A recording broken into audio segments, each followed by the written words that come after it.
Welcome back to the show. Yes. So I'm sitting here with this beauty, Shannon. Thank you, girl, for coming on. Thanks for having me. It's been Yes. a pleasure. And you look so cute. Gucci down to the socks. Okay. I love it. So I remember when I first, actually we met through a mutual friend, right? And he's like, I got this friend, she's a hustler, she's doing stuff. And we got on the phone. I started actually talking to you about trading. Right. And then I found out you owned a hotel. Right. Right? And so, you know, we talked. And then finally I got to the city and I was like, okay, you're like, come by, you gotta come by, you gotta come see it. So I don't know, I was probably thinking in my mind, like maybe a smaller hotel. But I came up to this like beautiful, huge hotel that you basically completely renovated, because the last time I saw it, it didn't look anything like it looks right now. So like kudos for you for that, because I already know that was a huge undertaking being in real estate, more so on the residential side, but to take on that kind of undertaking. So I just want to give it up for you for that. Talk a little bit about like, how did you even get started? Did you always want to own like a hotel?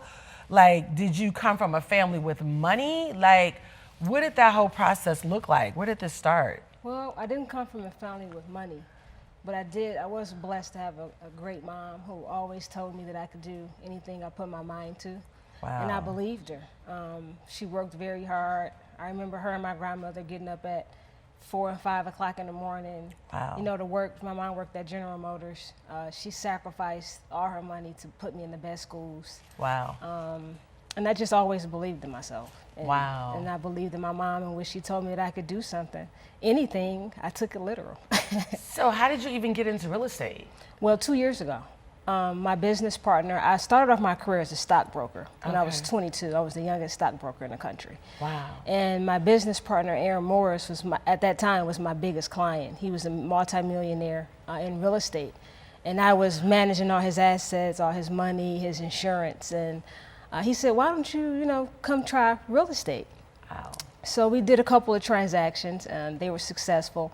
And I ended up leaving the country for a while. I went to Africa, and I was doing a lot of humanitarian work, raising money for governments and things like that. So I did that for maybe about 4 or 5 years, and just trying other things, just being an entrepreneur. So was he a part of that trip to Africa as well? No, we did a few transactions, and then I ended up resigning as a stockbroker. Got it. And I wanted to do more. I Got felt like it. I was just kind of selling products, Yeah. selling investments. I wanted to do more.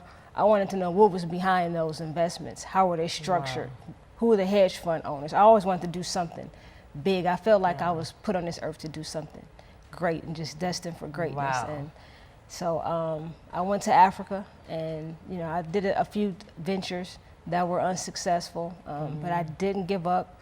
I kept going. I kept trying, and just kept believing in myself and believing that God has something great for my life. Right. So the transactions that you guys did together, were those residential or They were commercial? residentials. They were residential. They were residential deals in Bloomfield. They were on the larger side, Got it. like 100,000 and up. But we Okay. did some small stuff too. Okay. He kind of, opened up the opportunity for real For estate you. for me. So that allowed you to get your feet wet. Right. And Okay. understand that, hey, you can make money in real estate and build real wealth. Got it. So I hadn't talked to him in a few years, and I bumped into him at a restaurant in Ferndale. Wow. Yeah, we bumped into each other. I was back here from South Africa, and he said, hey, let's get back together and start doing some real estate again. And that was in 2017. And Wow. since 2017, we've built a $50 million real estate portfolio. Wow. Wow. So you would definitely say that mentorship, obviously, sounds like to me, was a huge part of your success. Yes. Because you were willing to allow him to mentor you, and so the hotel deal, was that something dropped on your plate or his plate, and he brought it to you, or you brought it to him? Or Yeah, we worked on it together. We negotiated the deal and kind of just said, hey, let's just go for it. who found out about the hotel? We were working with a gentleman who owns a bunch of hotels in the Got property. it. He had a good relationship with him. And he said, hey, let's just work together, put our money together and buy it. Wow. And that's how it happened. And Wow. you know, there were a lot of people saying, well, y'all never owned a hotel before. Y'all not going to be able to do it. People were very negative. Wow. But I just kept thinking Wow. what my mom told me, you could do anything. Right. And just you, go for it. And you work a lot of hours a day. I mean, it seems like every time I call you, you're at the hotel. Yeah, it's a lot. It's been a lot of work. This definitely Yeah. was my biggest project and the most challenging project. Yeah. Talk about, because I know people that are watching, of course, it's great what you've accomplished, but I really want people to understand, like, what it kind of took. I mean, was there any point in you negotiating the deal with the hotel that you felt like, this doesn't look like it's going to happen? I don't know. Or was it pretty smooth? Was the process of actually acquiring the hotel pretty smooth, or did you run into challenges during negotiations there, or? Oh, we negotiated the deal for probably a whole year. Wow. So there were a lot of challenges. Got it. So it was a 1 year long negotiation. Right. So you guys need to listen to that, because I think sometimes people think that when you start talking about doing a deal, that if it didn't come to pass the first month or the second month, you're like, oh, you walk away too fast. But you negotiated 1 whole year going back and forth.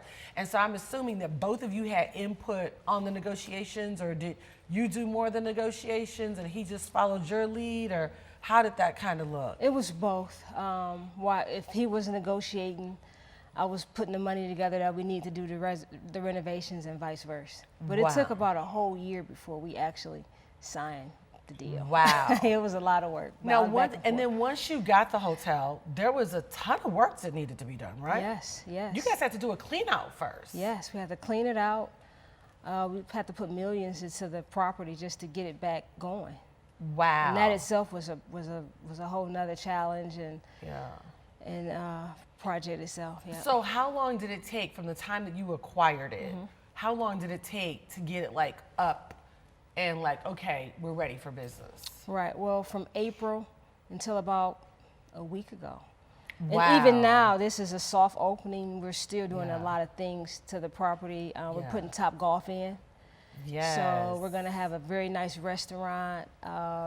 We got 2 bars. Wow. So it's going to be really, really nice. But all that stuff will be done by mid to late December. Yeah, and let's be clear, it's very nice now. Yes. You know, when you walk in, nice ambiance, it's always clean, it smells good. Like, those things really matter Yes. in having a quality hotel. Right, absolutely. So I think you've really done a great job with that. Thank you. So you've been very hands-on with it. So for a person that's maybe watching, a woman that's maybe watching, that says, hey, I want to own a hotel, what would you say would be some of the top things that you would say, you have to have this? To own a hotel. Yeah, successfully, like you've done. I mean, because obviously you've taken, I mean, I guess you could even just talk about how many hours a day you've put in. You know? 24. And there's a lot of times I have to sleep there because I have to start so early and I leave so late. Wow. Yeah. Wow. It's a lot of work and it's, Wow. it took a lot. That took a lot. Yeah. So what would you say were some of your most challenging moments? I would say dealing with some of the companies that were dealing with an old owner. Got it. Yeah. Got it. Yeah. Because they had Some a of the bad old vendors, they had a experience bad experience with him. Right. The property was poorly managed. Got it. So they're like, well, you know, I don't know if I want to deal with that property anymore. Even Hilton, because it was formerly an Embassy Suites. And even when it changed ownerships, they like, we like your vision, we like what you're doing, but we just do not want to deal with that property because it was just such a bad taste in their mouth. So we had a few different opportunities of different flags that reached out to us, and we went through each one and picked which one we thought was the best, which was Wyndham Hotel and Resorts. Wow. So they seem to be the most supportive. Absolutely. And they really didn't know anything about the prior owner, I'm assuming. Not too much, but Okay. they didn't really speak much on it. They Okay. just really focused on You. what we wanted to do Yeah. and what our vision was. They Yeah. believed in us, That's that we good. could get it done. Yeah, and I think that part is probably really important. That when you start talking about, you know, I'm going in a partnership with somebody, they have to believe in the vision, Absolutely. right? Because if you would have been in partnership with somebody who said, oh, we don't know if this is going to work. So I know with being a Wyndham franchisee, how much do you think that, because you could have just owned the hotel independently, Right. but you decided to go through a franchise. Right. What would you say to the person who's like, well, what if I just want to own, a hotel outright versus going through a franchisee? What are some of those main differences you think that you decided not to be an independent hotel owner? Yeah, and that was an option to just go independent because Yeah. I didn't know, because it was my first hotel, if there was a franchise that would be willing to do it. But I got an offer from Radisson, like maybe 4 or 5 different flags. They looked at my business plan and looked at my background with real estate and how successful previous transactions were. And, the opportunity presented Wow. itself. But, going independent is also an option. But I didn't take that option because I felt like with it being my first hotel, Yeah. I wanted that support. Yeah, Yeah. absolutely.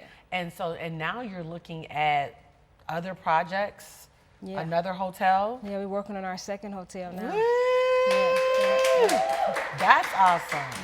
So you're working on your second hotel. Do you feel like since you've gone through this whole process, it took you a year to negotiate, almost another year to rehab, clean out, get all the rooms ready, staff, right? Do you feel like you'll be more equipped? Obviously, I'm thinking with the second one. Yeah, the first one is always the hardest. Yeah. So the second one is going to be a lot more smooth. Yeah. I already have the relationships, the contacts, and vendors that I need. So Yeah, and it's yeah. a smaller property too. Got my it. hotel is 239 rooms, 10,000 square feet of meeting space. So it's a lot of different Yeah. different moving Yeah. parts. So we Yeah. got banquets, events, weddings. Then you got the hotel, the restaurant, and then add in Top Golf. It's a Woo. lot. So the second hotel will be more of an economy brand. Oh, okay. So like a Daisy. I'm not sure which Which way you're brand going to we're go, but it'll be a yeah. little bit smaller. So Right. that was so good. Thank you for sharing all that. And I hope that really inspired you. I love the fact that she said, listen, it took a year to negotiate, right? Sometimes we start negotiating a deal and we're ready to pull out after 2 days, sometimes 2 hours. So make sure you stay tuned because we got some more tea coming your way. We'll be right back after this. Good job. Good.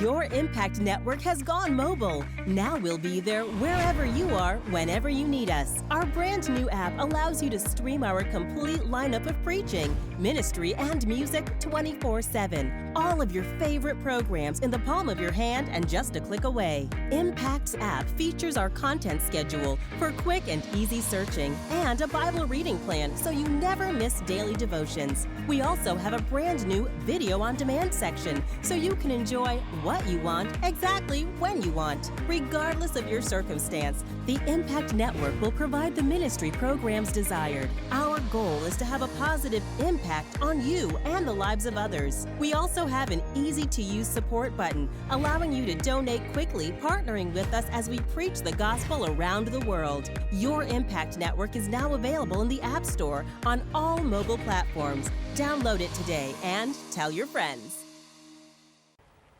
Welcome back to the show. Man, this has been good, girl. So, okay, you're a woman. You're a young woman in this space. What has that been like? Because when I think of hotel owners, honestly, most of the time I think of men. And I think of maybe like Indians, mostly Indians probably. And I was thinking about that one big hotel tycoon who I think ended up getting caught up, Leona Helmsley. Have you heard of her? Nope. She's like this huge, like, I think out of New York, hotel tycoon, older white woman. But when I think of hotel owners, that's like pretty much the spectrum. What have you seen? And what has that experience been like for you? So far, it's been a good experience. Good. Sometimes stuff is going on, and if it's not like something that's going to benefit me and my team and my family and my vision, I don't even pay attention to it. So a lot of stuff, there's people saying negative stuff, or people don't want to support me, or people don't want to help me. I just don't really You give don't it any see of my that. energy. Yeah. No. But I mean, I know it exists, Right. and I know there are barriers that But you women don't have to feed get over. it. Right. I don't feed into Which it. makes sense. But I'm saying, what's the demographic? Have you made friends with other hotel owners? Are there other women, or are they mostly just men? Or what have you They've seen? all been men. They've all been men. Yeah. Wow. So Every not single last one. one. Not one. So why do you think there are not more women in the space? That's a good question. Yeah. I don't know. That I don't know. I think we could do it. We're able to do it. Yeah. Do you think of the long hours, maybe? Maybe a lot of women maybe don't have the time, or I don't know. Yeah. So you've not met, and you haven't seen any, because you've been to the franchisee meetings. So do you feel like because you're the only woman in that space that you've been actually given more attention, more love, more of an advantage? I wish. No. Oh, I get treated like everybody else. you get treated like everybody else. Yeah. Okay. It's just like, you're another hotel owner. You don't feel like anything special has No, been some rolled people out. some people were surprised when they met me in person, Okay. because they didn't know if I was a man or if I was a woman, because of my name is Yeah. unisex. Right. So some people were surprised, I could Okay. tell when they met me, but nothing special came out of it. Right, No yeah. special treatment. Yeah. Yeah. So no special treatment. And you haven't to date met any other women that are even, have you had any women now that you're kind of in the space and, I know you kind of could just be in the cut, but I'm glad you're coming out, because I think that, sometimes people don't dominate a space because they don't see other people that look like them, right? So I'm really glad that you are like, okay, let me come out and like talk about this, because I think, for you, you're like, I'm just in my flow, you know what I mean? I'm just doing what has to be done. I'm not considering that I'm a woman. I'm not considering that I'm African American. Like, I'm just considering the vision and what needs to get done, which is actually amazing. I just don't have any fear, and I never have. Yeah. Never. So just because somebody else Yeah. hasn't done it, I don't feel that I can't. Yeah. That's good. Now, let me ask you this, because it took about a year to negotiate. Then, of course, the check had to be written. But then there was another, almost a year to do clean out, renovations. If a person is thinking about, hey, I want to be a hotel owner, how long do you think from the date that it opens can they be anticipating to cash flow? Because I think what happens is that sometimes as entrepreneurs, if you don't have a realistic sense of, oh, this is actually I need to be expecting a year or maybe 2 years before it actually cash flows. Because even once you start having, customers come in and rent the space, now it's like we're going back and starting to pay off everything that's been invested into it. So from a cash flow standpoint, what would you tell a person you need to expect to wait this long before you get into profit? I think that depends on how you acquired the property. Got So it. if you bought a hotel that was already open and it's just an acquisition and you're taking it over, so day one after you close, Yeah. you're already making money. Got it. But if you're buying a property that's vacant Yeah. and it hasn't been open, then you have to expect to wait for the cash flow to start. You got to open it, you got to get in the booking sites, you Yeah. got to get in the reservation systems. Yeah. And I think when you do it that way, the way that I did mine, Yeah. it'll take about 6 months to a year. Yeah, Yeah. got it. That makes sense. How did you build? Because obviously you kind of had to build a network of suppliers and network of vendors and staff and contractors. How did that all look? Because you did have to definitely build a team. Yes, yes. The contractors we've already worked with in the past. Okay. With residential properties. We have a strip mall downtown Detroit. So that stuff, we already had those relationships established. Then vendors come Yeah. when they hear about a hotel. Got it. They just automatically come. Okay. For linen, cleaning Yeah. supplies, stuff like that. Yeah. The staff that's something that you have to do on your own. Yeah. Yeah. Pulling those. So how did you go about pulling that together? Because I know you've had to bring some people on, then you've had to let some people that you let go. Yeah. Were you an instrumental part of that with it being in the beginning stages? Or did you say, hey, you're over HR, you figure it out? Yeah, at the beginning I was, and then I was blessed with LaShonda Allen. She Okay. came in, my chief operating officer, she came in and took a lot of the weight off of me. Okay. And pretty much built the staff up. Got it. Yep. Do you interact with the staff? Yes. So you're still hands-on with the Yeah, staff? I'm hands-on. Yeah, I'm always curious for entrepreneurs that decide that, hey, I'm gonna do all this myself, or I'm gonna trust other people to do it, and kind of what's the thing that, I guess, and if you're meeting with the staff, are you having weekly meetings with them, monthly meetings? Like, how are you going about creating the culture? Because obviously you've created a beautiful culture. It's excellent. Thank you. What are you doing to kind of maintain that this is gonna be, this is what we're gonna be known for? Are they hearing from you? Do you have other people that are doing those meetings? Talk a little bit about that. Right, so we have our org chart that we follow. Okay. So it's ownership, there's LaShonda Allen, there's the management company, GM, Okay. and then they report to everyone else. Got So it. I try to keep it that way just to keep the weight and everything off of me, because Yeah. it can be a lot. Yeah. Trying to work with the staff Yeah. and go to meetings and do Yeah. all this other stuff. So she's taking a lot off me, but it's always difficult for entrepreneurs, I think, because we try to do so many different things. It's difficult to find a team that you feel like you can trust. Yeah. Because you always have it in the back of your mind, like, are they doing this right? Or Yeah. are they doing it like I would do it? Or, Right. so I've just been blessed to have someone that That's kind of good. thinks like me. Yeah.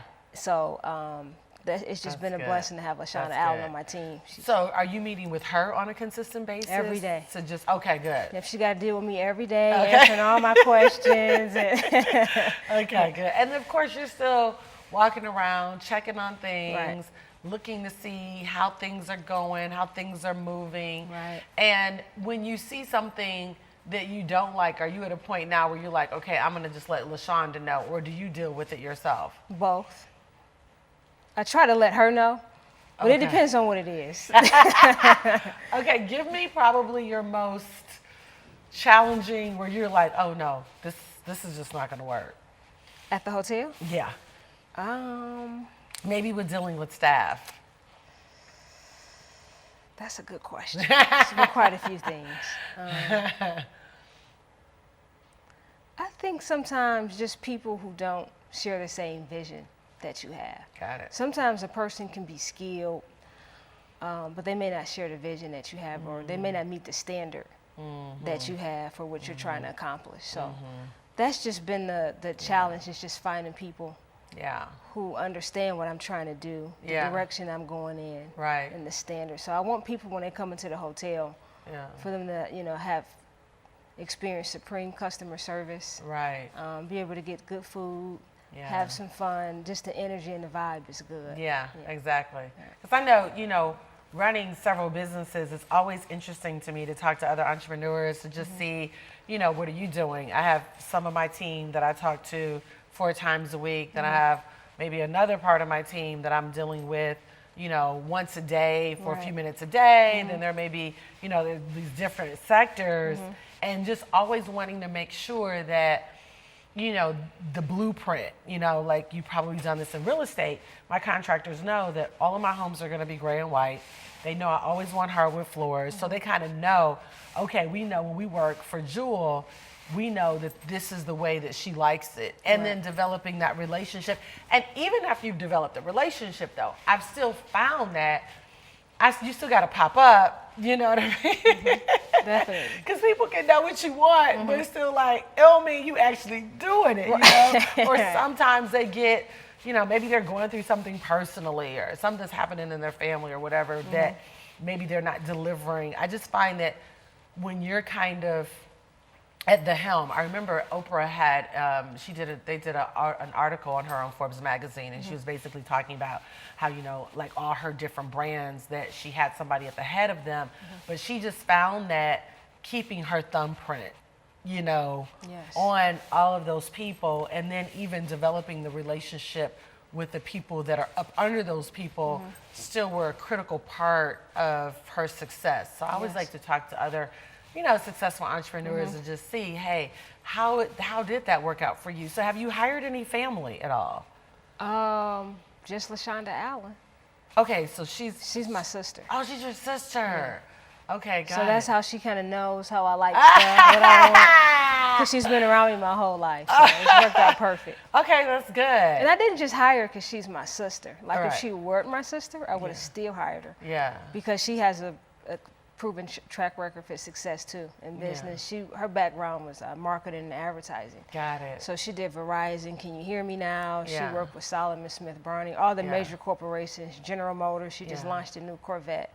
So she knew what she was doing yeah, too. absolutely, So I right? brought someone in who, it was a perfect fit. She was willing to come work with me. Yeah. She knew what I liked, and Yeah. we have the same vision. So. Oh, that's so good. Yeah, it was good. Yeah. I love to hear those success stories of people being able to work together with their family, because you can say, you know what, I'm gonna bring my family in. And I like what you said, that she was also qualified. Yeah, right. she was overqualified. She was for the job. overqualified, Yes. right? I heard Steve Harvey talk about that. He said some family members he just hired like hush money. But some were really like qualified, right? And so I want to encourage you that are watching today, you might say, I'm really thinking about hiring a cousin or hiring a sibling or hiring maybe even a close friend.